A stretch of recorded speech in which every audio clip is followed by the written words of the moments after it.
Hey, how's it going guys? Captain Cuba here and welcome to another breakdown video for God of War Ragnarok.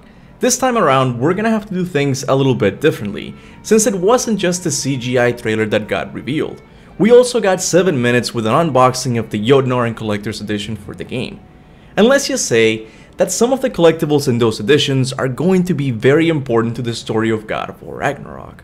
Okay, look, I know no one likes long YouTube intros, I don't like him either, so let's just skip the formalities and jump right into all the important story details I found from yesterday's reveal. The CGI trailer starts with Kratos and Atreus fighting a group of Draugrs on a mountain that resembles the one from Midgard. The only different detail I could find in this scene is these barricades that I'm pretty sure weren't there before. Perhaps during the 3 years of Fimbulwinter, Odin and his forces had enough time to fortify Midgard in their favor. But in this shot, the barricades are obviously not the most important detail. The most important details are the two birds we see flying over the fight. At first, I only saw one of them, so I quickly jumped to the conclusion that it was Faye's falcon Jofi. But once I saw the other one, it was clear to me that these were Hugin and Mooning surveying the fight against the Draugrs so they can later inform the Old Father about its outcome. It's either them or a new power that lets Atreus call wild animals to his aid, similar to the one Ulrich had in the first God of War comics. Although I wouldn't mind a power like this, I have to say that it's very unlikely we'll see it in God of War Ragnarok, since Atreus already has his summon attacks, which pretty much serve the same purpose. So I'm sticking with my prediction that these are Odin's ravens. Now, a small little detail I noticed was Mimir's absence from the trailer. It's possible that due to time constraints or lack of budget for the trailer, they decided not to include him. But if you're looking for a story reason, it could be that Odin has taken him back to Asgard. The evidence for this might be found in the Jotunheim mural itself. Every fan knows about this part of the mural and this one, but not enough people talk about the one above them, a depiction of Mimir's head back on a tree as he's being watched by Odin's ravens.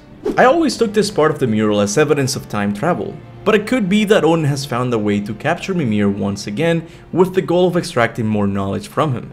But if you ask me, this is not a theory I'm excited about, as Mimir is one of the few characters that brings levity to a story that, for the most part, has a serious tone.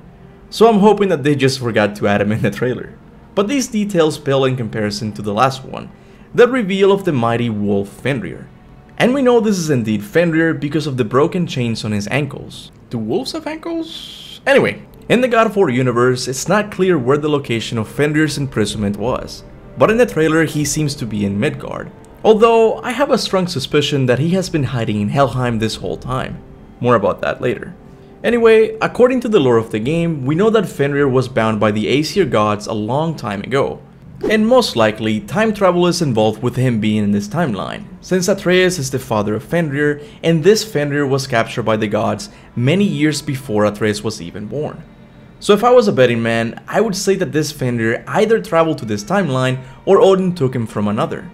Now, I know we're all excited about the confirmation of Fenrir and the implications it might bring to the story, but don't go anywhere yet, because in classic Santa Monica fashion, their unboxing video contains even more clues to the story of the game.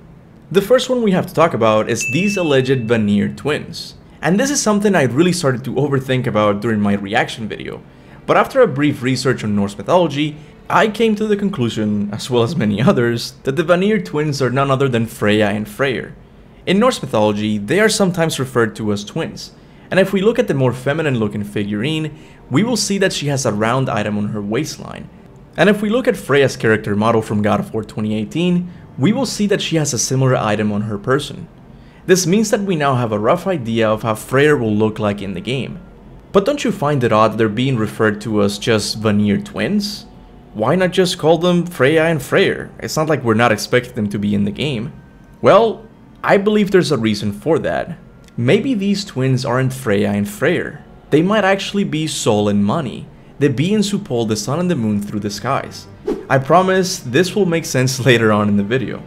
The next item we have to talk about is the ring Draupnir, a gift Brok and Sindri gave to Odin alongside other gifts to the gods such as Mjolnir and Gullensbursti. And from the Procedas, we know that this ring's ability was to multiply itself every 9th night. At least that's what the ring does in the mythology. But as we know, Santa Monica loves to twist their source material to their liking. So maybe this ring will do something else entirely in the game. I personally believe that these rings might be collectibles used to level up our stats just like the Gorgonized in the first game and Eden's Apples in God of War 2018. What they will level up, that I don't know. Or maybe, who knows, the ring might have a bigger role in this story. If you look closely, you will see that the ring comes in a pouch with a Spartan sigil on it. What this means, I have no clue. But maybe my theory about Kratos and Atreus going back to Greece isn't sounding too crazy at the moment. Anyway, we will see for sure when the game comes out. Now, I know I said that Fenrir's confirmation was the biggest deal from this reveal, but the Yggdrasil cloth map is a treasure trove to people who are dying to know what will happen in the game. First of all, on the left hand side we get a summary of Brok and Sindri's story, but with an emphasis on their ability to travel between realms. This is what it says. For Brok and Sindri and their ambitions to become the world's greatest blacksmiths, training within their dwarven home realm was only the beginning of their path. Sure, they created wonders like Draupnir and the Cloak of Feathers, but true genius requires a broad education. They sought it out in all the 9 realms as well as the space between the Great World Tree, Yggdrasil. Besting their previous creations with the Hammer Mjolnir and the Great Leviathan Axe, none save the gods have been able to chart our strange geography. But among mortals, few can boast the expertise enjoyed by the Huldra brothers, whose abilities to navigate and traverse the realms rivals even that of Odin, the All-Father. This emphasis on their ability to travel between realms is interesting since, according to the mythology, they are primarily known as the best blacksmith, not the best travelers. But this is another one of Santa Monica's liberties taken with their source material, as this idea of them easily traveling between realms was established in the first game. So if you ask me, the topic of realm travel will be an important one in God of War Ragnarok. Not only do I believe Brok and Sindri will help Kratos and Atreus travel the realms easily, but I also believe that with this ability, Kratos and Atreus will be able to travel through time. This obviously has not been confirmed yet, but given the emphasis on realm travel in the Collector's Edition, it makes me think that will be the answer to all of our time traveling questions. Now, within the map itself, we get a brief look at what the new realms as well as the old ones will look like in God of War Ragnarok. At the very bottom we see Helheim, and what's new about it, you ask? Nothing. Aside from what seems to be a giant silhouette of a wolf. But why is he in Helheim? Well, we know that Fenrir is one of the most feared enemies the Aesir gods have, especially Odin, as Fenrir is destined to eat him during Ragnarok. So maybe in the God of War universe, Fenrir's sister Hel broke the chains that kept him a prisoner and took him to her own realm for safety, Helheim. And maybe this is why we see Fenrir leading an army of Hellwalkers to meet Kratos and Atreus. It's a pretty cool connection if you ask me. Next we have the realm of Niflheim, which was covered in a poisonous mist in God of War 2018. But on this map, it seems to be frozen. This is most likely the realm being affected by Fimbulwinter, something that Eric Williams confirmed when the game was shown back in September. This is a lengthy topic I'd rather not get into now, so what I'll do is make a video dedicated to it in the near future. We might also have confirmation from Emanuel Mojica that the Norns, or the Sisters of Fate from Norse mythology, reside in Niflheim.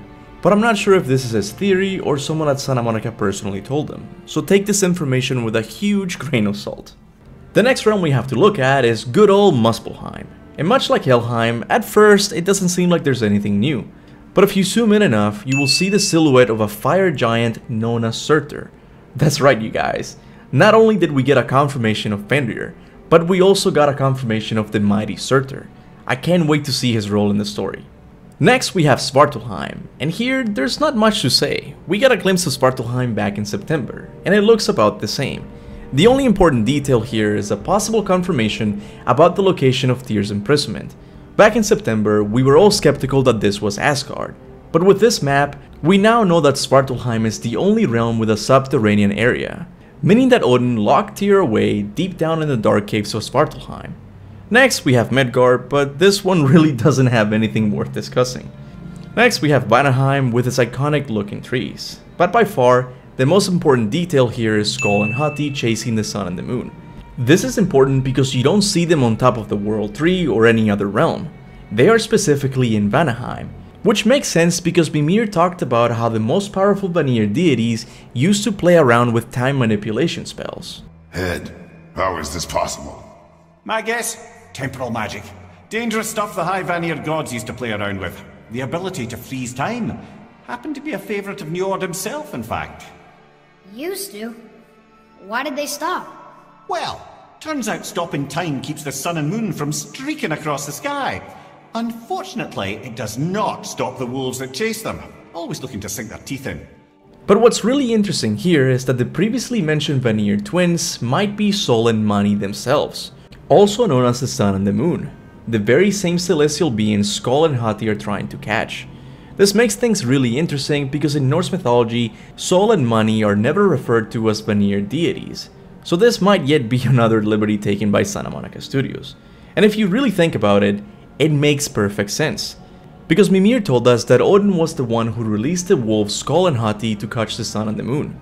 And we know for a fact that Odin hates all Vanir deities, so it makes perfect sense for him to start the Battle of Ragnarok right on his enemy's realm. So now I'm thinking that Sol and Mani are going to die sometime around the middle of the story, causing Ragnarok itself, leaving Kratos and Atreus to fix the mess later on. But we're not done yet, we still have more realms to cover. Alfheim also seems to be affected by Fimbulwinter, but instead of being frozen, it seems like there is a drought, as the Lake of Souls used to be next to the temple, but now it isn't. This is why in the first trailer we see the elves fighting in a very dry environment. And some of you might be thinking, this is not a big deal. But what do you think will happen to the Norse realm if the Lake of Souls disappears? According to the art book, this will result in stillbirths happening throughout the realms. I seriously cannot make this stuff up. The next realm we have is Jotunheim, but sadly I couldn't find any interesting details here to talk about. So let's move on to the realm everybody's waiting to see, Asgard. It is hard to tell from just this image, but Asgard seems to be the most fortified realm in this pantheon, as the most noticeable structure is a castle right in the middle of it. And I'm so glad that Santa Monica is developing an actual rainbow bridge for the realm. For a time, I thought this was going to be their take on the Rainbow Bridge, but with this map, we now know that an actual Rainbow Bridge exists in the God of War universe, and I couldn't be more happy. So there you have it guys, another classic Captain Cuba breakdown video. I can't wait to make another one when I realize I didn't include some things. But in all seriousness, I know there were other details I didn't talk about, like the badges and the writing on the back of the steel case. And that's because I didn't think they had any information you might need to know. The steel case just talks about how Kratos and Atreus need to stay together if they want to stop Ragnarok. And the badges are really cool, but I don't think they're important to the story as the map was. All I know is that I'm going to be getting this edition as soon as the pre-orders go live on July 15th. Now before I end this video, I want to give a big thanks to my friend Abdul Rehman. He was actually the one to find almost every detail mentioned from the map. As always, I want to thank all of my members for supporting the channel monthly. You guys are truly the backbone of this channel. If it wasn't for your support, I would not be able to make YouTube my full-time job. So from the bottom of my heart, thank you. And I promise you, we will have another members hangout to discuss everything I missed in the video. I would also like to thank everyone who likes and shares my videos. I know it doesn't seem like much, but this channel's growth could not have been accomplished without your help. And with that said, thanks for watching, and remember, go forth in the name of Ragnarok.